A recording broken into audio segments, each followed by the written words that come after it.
Сәлеметсіздер ме, 3-ші сынып оқушылары? Сабақтың тақырыбы «Менің ақ лағым бар».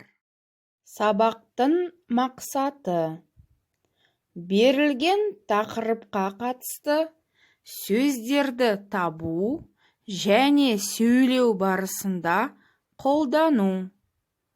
Мұғалімнің қолдауымен заттың атын, сынын, іс-қимылын білдіретін сөздер мен көмекші сөздердің мағынасын ажырату, ауызша немесе жазбаша сөйлеу тілінде қолдану.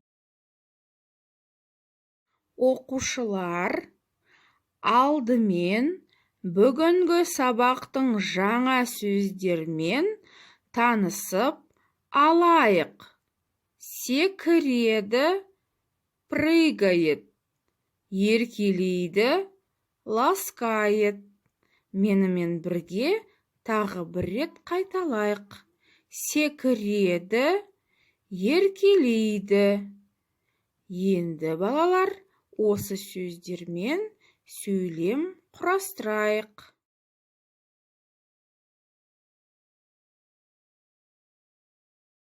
Бәрекелді, керемет! Жаңа сөздерді сөйлеу барысында қолдана аласыңдар. Оқушылар, мәтінді мұқият тыңдаңдар. Лақ кішкентай жануар. Ол өте сүйкімді. Лақ секіреді, ойнайды. Ақ, қара лақтар болады. Лақтар шешесіне еркелейді. Балалар, тыңдалған мәтін бойынша сұрақтарға жауап берейік. Мәтін не туралы?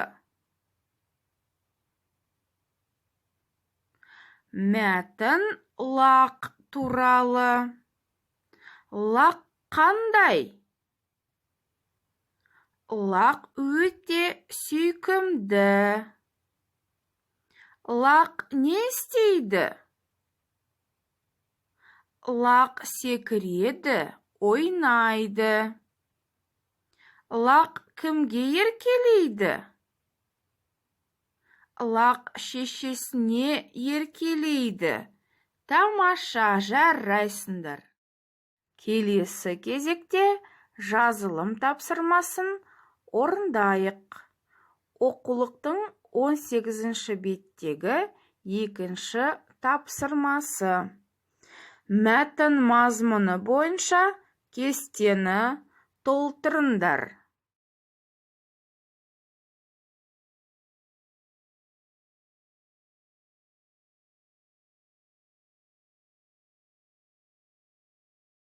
Тапсырманы орындап болсақ, дұрыс нұсқамен салыстырып көрейік. Лақ қандай? Лақ сүйкімді, ақ, қара. Лақ не істейді? Секіреді, ойнайды, еркелейді. Тамаша! Балалар, оқулықта 18-ші беттегі берілген 3-ші тапсырмаға назар аударыңдар. Суреттерге қарап, сөйлемдерді толықтырып жазыңдар. Енді берілген тапсырманы дұрыс нұсқамен салыстырып көрейік. Бәрекелді, сендердің жауаптарын өте жақсы. Келесі тапсырма сөз жұмбақты шешіңдер.